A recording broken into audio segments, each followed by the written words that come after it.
हमारा शरीर भाई एक कमाल की मशीन है जो हर पल हमें जिंदा रखने के लिए न जाने कितनी सारी मुश्किल प्रक्रियाएं चलाती रहती है।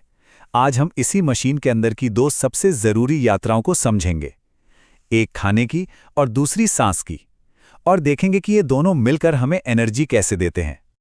सदियों पुरानी यह बात आज भी उतनी ही सच्ची है। ये सिर्फ एक कहावत नहीं है, बल्कि हमारे शरीर के काम करने का एक बेसिक रूल है। एक अच्छा पाचन ही असल में एक अच्छी सेहत की पहली सीढ़ी है।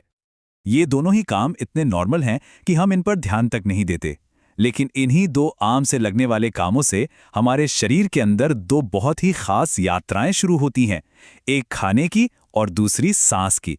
तो चलिए इन यात्राओं को थोड़ा करीब से देखते हैं। तो सबसे पहले बात करते हैं खाने के सफर की। ये सिर्फ पेट भरने का प्रोसेस नहीं है, बल्कि खाने को उस ईंधन में बदलने का एक बहुत ही ऑर्गेनाइज्ड और कॉम्प्लेक्स सफर है जिससे हमारा शरीर चलता है। इस पूरे सफर का जो रास्ता है उसे कहते हैं आहार नली या एलिमेंट्री कैनाल। इसे आप ऐसे समझिए जैसे खाने के लिए एक स्पेशल हाईवे बना हो जिसके हर मोड़ पर, हर स्टॉप पर कुछ ना कुछ जरूरी काम होता है। यह है इस यात्रा का पूरा रूट मैप। मुंह से शुरू होकर खाना भोजन नली से पेट में जाता है, फिर छोटी और बड़ी आंत से गुजरता हुआ शरीर से बाहर निकल जाता है। चलिए अब हर स्टॉप को जरा और डिटेल में देखते हैं। पाचन का काम तो मुंह में ही शुरू हो जाता है।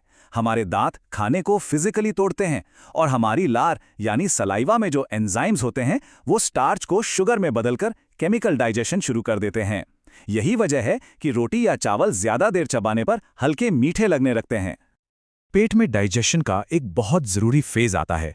यहाँ खाने को बहुत पावरफुल एसिड के साथ मिक्स किया जाता है जो प्रोटीन को तोड़ता है और खतरनाक बैक्टीरिया को भी खत्म कर देता है। और मजे की बात यह है कि म्यूकस की एक मोटी परत हमारे पेट को अपने ही एसिड से बचाकर रखती है। पता है, पेट के काम करने का तरीका हमें एक एक्सीडेंट से मालूम चला था। 1822 में अलेक्सिस सेंट मार्टिन नाम के एक आदमी को गोली लगी, जिससे उसके पेट में एक परमानेंट छेद हो गया। डॉक्टर ब्यूमॉन्ट ने उसी छेद के जरिए पहली बार डाइजेशन को अपनी आंखों से देखा और समझा। ये चौंकाने वाला नंबर है हमारे डाइजेस्टिव सिस्टम के अगले हिस्से यानी छोटी आंत की लंबाई। जी हाँ, पूरे 6 मीटर। इसे छोटी आंत इसकी कम चौड़ाई की वजह से कहते हैं, वरना लंबाई में तो ये हमारे शरीर के सबसे लंबे अंगों में से एक है। छोटी आंत ही वो जगह है जहां डाइजेशन और एब्जॉर्प्शन का ज्यादातर काम होता है।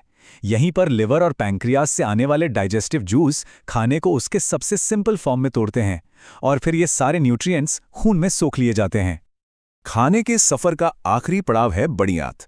इसका मेन काम है बचे हुए खाने से पानी और जरूरी सॉल्ट्स को वापस सोखना, ताकि शरीर में पानी की कमी ना हो, और फिर जो वेस्ट बचता है उसे शरीर से बाहर निकालने के लिए तैयार करना।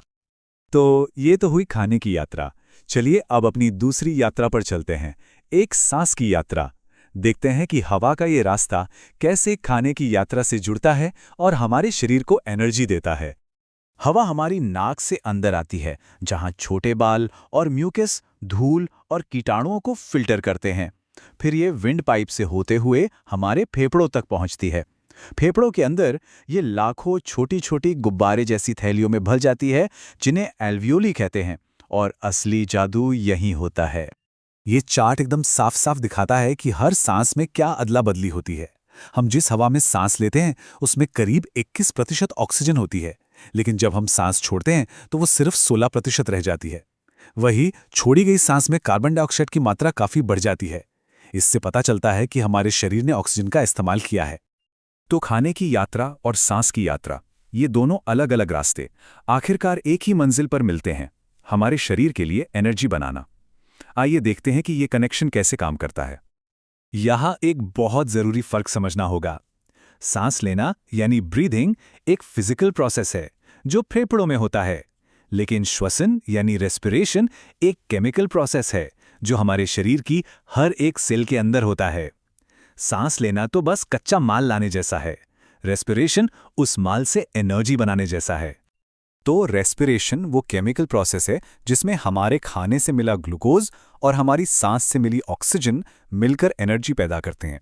यही वो एनर्जी है जो हमें चलने, दौड़ने और यहाँ तक कि सोचने की ताकत देती है। ये है हमारे जीवन का बेसिक केमिकल इक्वेशन। खाने से मिला ग्लूकोज और सांस से मिली ऑक्सीजन, ये दोनों मिलकर एनर्जी बनाते हैं और साथ में बनते हैं कार्बन डाइऑक्साइड और पानी, जिन्हें शरीर बाहर निकाल देता है।